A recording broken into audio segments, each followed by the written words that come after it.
为什么你在 DeFi 中总是亏钱？这期影片只要是你玩 DeFi 或者是经常在土口中亏钱的，你看到就是赚到。要理解 DeFi 去中心化金融是需要一点门槛的，但只要你理解，我不能说你一定比巴菲特有钱，但我可以保证你在金融这一块的认知就已经超越了巴菲特。这里是加密阿尔法，新加坡时间2025年8月2日周六晚间的7点整。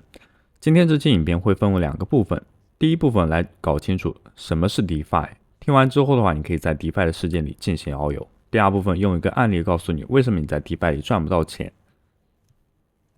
在资本市场里，我们通常会认为有2类角色，一类是庄家，一类是散户。如果我们要搞明白这些东西，就必须要站在更高的位置往下看，才能看清楚整一个世界的全貌。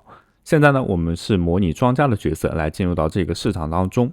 现在你是一个项目的负责人，你想要在区块链这个世界里进行创业。为什么这么多人喜欢在区块链进行创业呢？因为这里不需要任何的成本，零成本创业。我们只需要去铸造一些 token 对应的代币。假设你已经在区块链里面铸造了1亿枚 token， 但这些 token 暂时性不值钱。现在摆在你面前的问题是，如何让这些 token 有价值？方案很简单，你只需要把你的 token 和一个公认的有价值的资产做标的。那这样的话，你就赋予了 token 本身的价值。其实最好的例子就是2战过后布雷顿森林体系，美元对标黄金。所以你可以看到，很多时候 DeFi 里面的 token 都会有一个或者是几个交易对。这个时候，你准备将自己发行的1亿枚 token 中的100个拿出来，和100个比特币作为底池，可以互为交换。我们这里只是给大家举个例子，让大家更好的理解。因为我们都知道比特币现在很贵，我们发行的代币不可能会有这样的实地价格。只是作为一个例子让大家更好的理解。那我们这边的话，可以把这2个资产一起放入到中心化的交易所，比如说像我们的 PancakeSwap 以及是我们的 Uniswap。那这个放进去的动作呢，其实就是添加流动性。现在别人可以用他们手上的比特币来换取这个池子当中我们铸造的这个 token， 同样他们也可以把自己手上的 token 换出池子当中的比特币。那如果我们放进去的假设比例是1:1，当池子经过换手之后呢，你发布的 token 的数量比比特币多的时候，那说明这个 token 的价格下跌了。反之的话就是价格上涨，因为你用更少的 token 换走了更多的比特币。那到这里的话，你就会明白几个概念。第一，什么叫做添加流动性？因为你的 token 是没有价值的，别人为什么要用手上有价值的资产来换取你手中的空气币呢？所以你需要赋予你手里本身没有价值的 token 一个对标物来给到别人做交换。这个过程呢，就叫做添加流动性。你 token 值多少钱，取决于池子里你发布的 token 的数量和对标资产的数量。你发布的 token 被越多的人换走，价格就会自然会比较高。那越多的人用 token 把价值资产换走，你发布的 token 的价格就会越低。我以新人小白的视角给大家拆解一下。那我这样讲起来，我觉得大家应该会更加明白。我们现在底部的池子的话是1:1的资产，100枚的比特币和100枚我们自己发行的代币。如果当前底部池子的数字更改过，因为有人来进行交换嘛，有人买有人卖，对不对？比方说我们现在只看到了50枚的比特币和150枚的这个我们发行的 token， 那就说明交易者使用我们发行的 token 兑换了底部池子的比特币。这个会说明一个问题啊，就是我们发行的 token 一定是远低于比特币的，所以大家才会进入到这个池当中进行交易。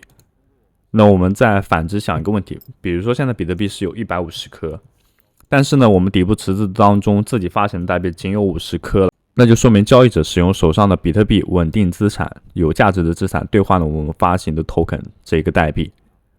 那反向也就可以证明我们 token 代币的话，实际价值就实际反映出的价值很可能比比特币要高很多，所以大家才会愿意进入到这个池当中进行交换。这样解释，我不知道大家会不会更加明白一些。接下来我要讲一个非常重点的部分，请一定要认真听啊！为什么你在 DeFi 当中总是亏钱的原因，都要基于上面我们讲到的基础。那这个基本概念，简单来说就是市场里面的供需关系来决定了价格。这个市场呢，就是你刚刚提供流动性池子里面的资产。现在我来回答很多人都会问的一个问题，就是添加流动性到底跟价格有没有关系？直接给出的结论是没关系，但是又有关系。他在耍你啊，皇上！没关系，是因为你在添加流动性的时候呢，是根据当前的资产比例添加的，所以你添加进去的时候呢，不会影响里面本身的比例，价格呢就不会发生改变。但是我说到又有关系，是因为添加流动性其实是什么？这个流动性就是交易的深度。如果你交易深度太浅，即使交易量再小，也会很大的影响价格。也就是说，如果有很多人撤池子这个动作不会影响价格，但是交易量的话是一直在发生的。当里面池子的深度变得很差的时候呢，就会出现价格下跌的这个情况。特别像 Pancake 这一种超过 50% 就会因为流动性不足无法再进行交易。也就是说，你手里的币真的会变成空气币。我讲这些你不懂没关系。Pancake 大家肯定使用过吧？这个币安 IDO 打新的唯一平台你每次着急卖不出去，看着自己手里的代币越来越不值钱，你就说你急不急？那是不是我们刚刚说到这个情况？那么添加流动性有什么好处呢？添加流动性的好处是你帮助了这个市场提供了流动性作为奖励，在别人交易的时候呢，产生的手续费就会按照比例奖励给你，因为你添加了此次的一个流动性。如果你本身资产不够多，那这个基本上是很少，可以忽略不计有些盘子的话会防止散户撤出 LP 是添加流动性之后的凭据，就像是你去银行存款，银行会给你一张存款的凭据来证明你存了多少钱，你通过这个存款呢，就可以把你的资产换出来。有些项目方会让你去锁 LP， 锁 LP 会给你提供一些额外的利息。那知道这些基本的概念之后呢，对于这个 DeFi 的话，可以说是非常入门了。那还有很多其他的，比如说是无偿损失这一种我建议的话，大家还是不要花时间去研究这些鸡毛蒜皮的东西了，因为本身这个概念的话，确实比较难懂。虽然大家现在对 DeFi 这个世界有所了解，但你依然还是可能会被骗。所以呢，现在要给你说一个名词，叫联合坐庄。这个联合坐庄是什么意思呢？就是它会让你不停的买币，然后叫你去添加流动性，它又生怕你逃跑，让你锁 LP， 这样的话你就跑不了了。但是呢，它会告诉你添加流动性的好处。第一，加到池子之后呢，币涨了，本身币价你就赚了，因为你锁了 LP， 它还会给你额外的交易手续费的利息。第二，自动做事，高抛低吸。第三，涨跌资产的话不会受到任何损失。第四，币一旦跌了 50%， 因为你添加流动性池子之后呢，顶多缩水 10%， 币还多了。这就是他们会告诉你的一个好处。然后呢，你不加池子的坏处，他们也会跟你说，如果你不加池子的话，你拿不住，心慌了可能会卖飞。第二，跌了你就会恐慌割肉。然后第三的话，因为你拿不住，所以你赚不到什么大钱。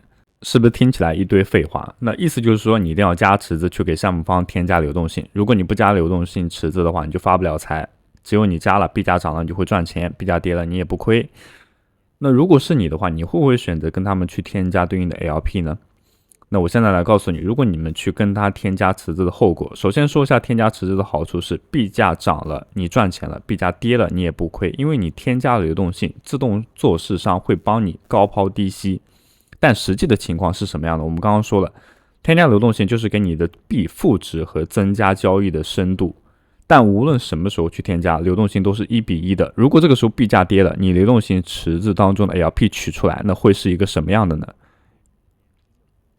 它会按照当前比例算好来退给你。比如说我们刚开始的时候是使用了100自己发行的 token 和100的比特币作为一个底部的池子，但是我们币价跌了，对不对？取出来的时候呢，很可能是自己手上持有150自己发行的代币，但是底部池子的比特币减少成为50个。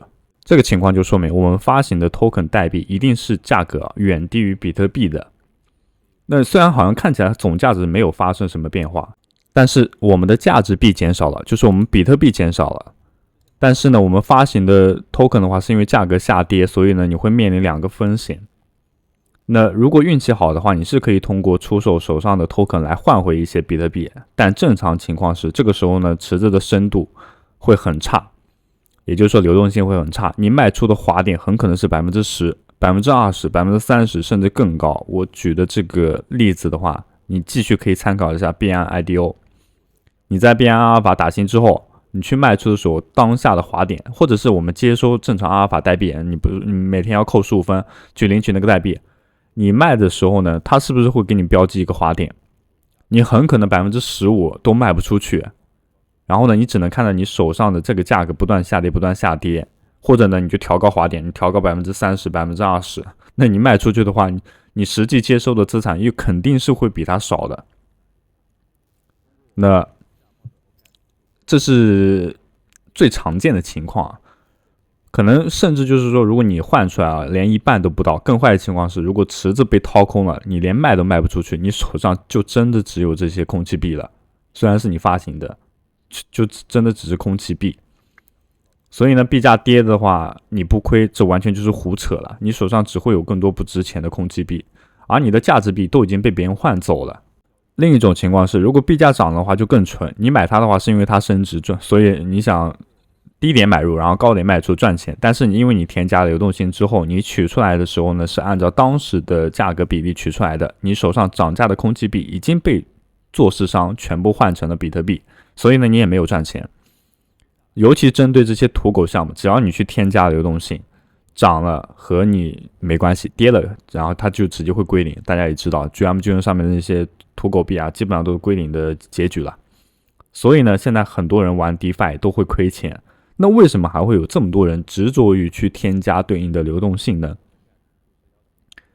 那我觉得一方面可能是因为他搞不清楚添加流动性到底是什么意思，另外一方面就可能贪一些小便宜。这种项目会告诉你，如果你比如说去添加对应的流动性，并把 LP 锁了，就能加入到他们的比如说空投啊，像我们最近可能比较火的是 MMT 是吧？就是这个，它是碎生态下的什么什么，那我没有过多了解的其实，但它不是也有什么空投预期吗？不过积分不太透明，只给了等级，没有给具体的数量，能自己算的只有组 LP 的部分，交易的话不知道怎么给。那之前的话是500U 组 LP， 2周 T9 会升级到 T8，200U 到 TGE 的话应该差不多是到 T8 左右，对，差不多。但是呢，因为规则的不透明性的话，你就很可能会成为一个联合坐庄，这就是我们刚刚一开始给大家提到的那个专有名词，联合坐庄，去割别人的韭菜。虽然呢你每天都会收到一分利息，但是可能你坐庄没有做成，就变成坐牢了，因为你锁了 LP， 你想跑都跑不了。还记得我们刚刚在讲 DeFi 概念的时候，你不知道你有没有注意到，你铸造的是1亿枚的 token， 但是你放到池子当中的话只有100枚，那剩下的9000多万枚去哪里了呢？如果这个时候项目方不打进黑洞，这些币全部在项目方手里，现在池子的话被你们填得很深了，那有些人可能会使用什么各种手段，会让这个价格就炒起来，对吧？比如说各种 C 叉。那韭菜听到之后，纷纷进场，我觉得这个币好像一直在上涨，然后可能就低点买入，高点卖出，是不是能赚一波钱或者怎么样？对，我们这些就另当别论。那剩下的这一个9000多万枚的话，如果项目方啊，他不选择进入到黑洞，他选择在抛盘，那也就是说出货。那这些出货的话，是因为交易深度已经够深了，不会有砸盘呀。但是我一出完的话，你肯定就要砸盘了呀。项目方一旦出货砸盘，那我们这些散户的话，肯定内心恐慌啊，想要着急的把手中持有的这一个发行的代币赶紧卖出去啊。好，因为交易深度不够，你卖不出去啊，你只能看着它归零啊，就是这个道理啊。这个就是经典的，你看上了项目方的利息，那句话怎么说？项目方看中的是你口袋里的本金，你想要薅项目方的羊毛，羊毛没撸到，羊跑了。所以呢，不要轻易去相信一个项目的好与不好，只有提高自己对 DeFi 的理解。那 DeFi 其实还有很多东西可以讲，因为它本身技术就是个很好的创新，它可以实现很多传统金融无法做到的事情。那我们后期可能会开一个专题来专门讲一下 DeFi。如果你对这期影片感到就是还是有所帮助、有所收获的话，还请高抬贵手，一键3连。我们下期视频再见。对了，大家要记得每天去平台进行签到，那这些经验值的话将作为后续空投发放的一个资格凭证。你只需要注册交易所并充值对应的 USDT， 你就可以获得到价值888U 的 SVIP 的享受。那同时它是100个席位，先到先得。使用视频下方的注册链接，轻松注册币安全球第一交易所，享受手续费减免 20%。OKX 最强新人福利，数字盲盒最高返现 20%， 以及独家签名的 XT 交易所，拥有全网最高的合约返现比例 20%， 现货比例 49%， 赶紧注册起来。另外，我们的跟单平台现已开放，可以利用手上闲置的资金进行跟单，赚取意想不到的收益。这里不建议小资金进行跟单。同样，我们在 XT 交易所上面也开启了 AI 量化的跟单，有闲置资金的话，可以选择跟单体验下，赚取意想不到的收益。